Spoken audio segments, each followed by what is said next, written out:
एवं बुजुर्गों, आज ये जो अजीम और शान इजलास, ये जो प्रोग्राम मुनक़िद किया गया है, इसका उन्वान जनाधिकार समावेश, अवाम की इक़्तिदार के लिए ऐसा एक कॉन्फ्रेंस मुनक़िद किया गया है। आपको इस मौके पर 75 साल की जो यौम आज़ादी हमने हाल ही में मनाई है, उसके मुबारकबाद पेश करते हुए social democratic party of India, जो भूख से आज़ादी, खौफ से आज़ादी के नारे के साथ, बुलंदी के साथ आप लोगों के सामने मौजूद है। आज हम उस आज़ादी का जश्न तो मना रहे हैं, लेकिन क्या हकीकी जो आज़ादी है हमें मिली है, ये हमें सोचना पड़ेगा।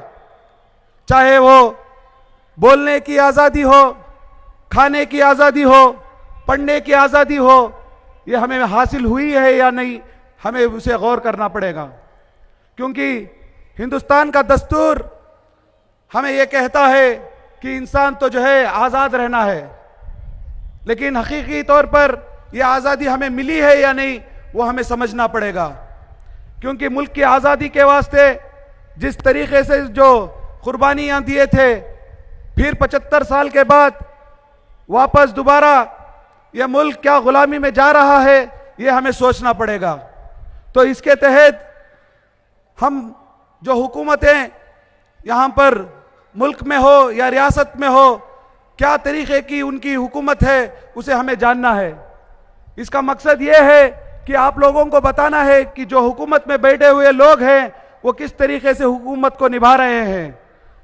इनकी जो नाकामयाबी हैं, इनकी जो मंशे हैं, आप अच्छी तरीके से समझ सकते हैं। ये लोग बार बार कहते हैं कि हमारी डबल इंजन सरकार है। डबल इंजन बोले तो ताकतवर सरकार। मैं अफसोस के साथ मैं ये कहता हूं कि ये जो सरकार है, ये नाकाम सरकार है। जो मुद्दे, असल मुद्दे ये जो हुकूमत उठाना है, चाहे वो नौकरियों का मामला हो, चाहे वो पढ़ियों का मामला हो, चाहे वो सेहत का मामला हो, ये लोग जो है नाकाम रहे हैं। बल्कि यहां तक कि ये हुकूमत कर्नाटका की 40% कमीशन लेने में, बच्चों के स्कूल के अंदर जो उनको खाने पीने की जो चीज फराहिम किया जाता है, उसके अंदर लूटमार करने में और आपसी भाईचारे को खत्म करने में, इसमें जो है ये लोग लगे हुए हैं। असल डेवलपमेंट का मुद्दा लेकर ये लोग सामने आए थे।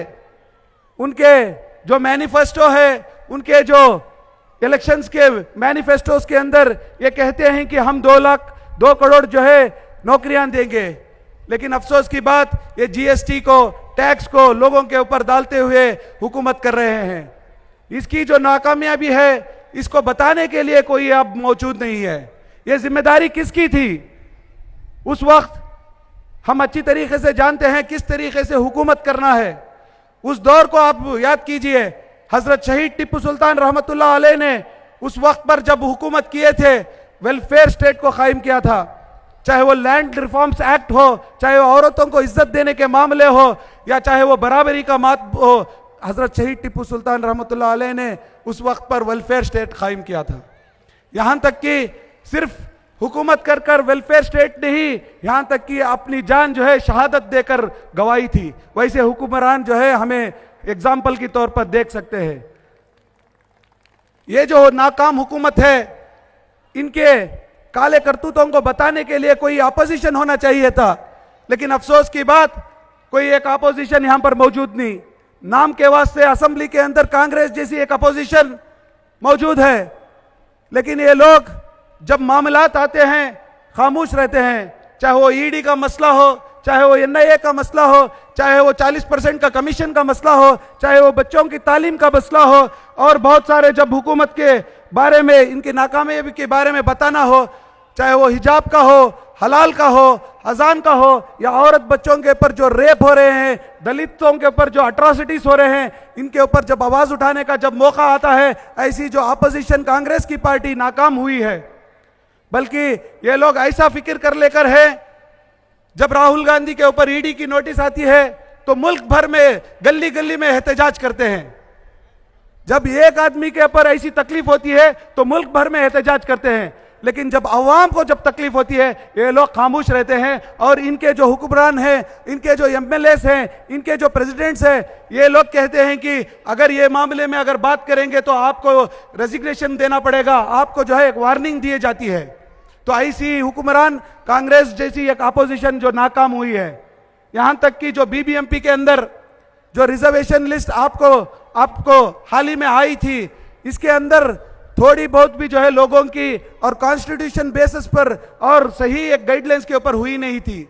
इसके ऊपर जब बात करना पड़ा, क्योंकि ये लोग जो है सही रास्ते पे डिलिमिटेशन नहीं किए थे, रिजर्वेशन नहीं किए थे, तो ये लोग जो है नाकाम रहे। तो इनके बारे में बात करने के लिए इनको ताकत नहीं थी।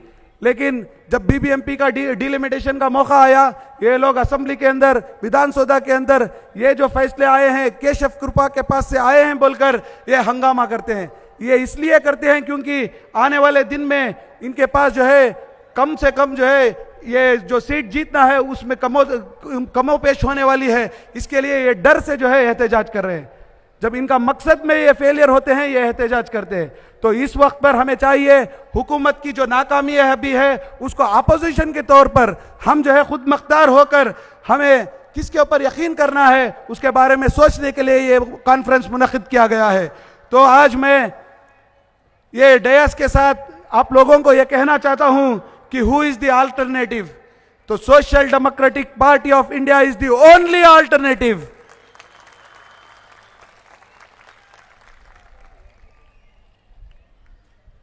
ना संभलोगे तो मिट जाओगे ए हिंद के लोगों, ना संभलोगे तो मिट जाओगे ए हिंद के लोगों, दास्तान तक ना रहेगी दास्तानों में।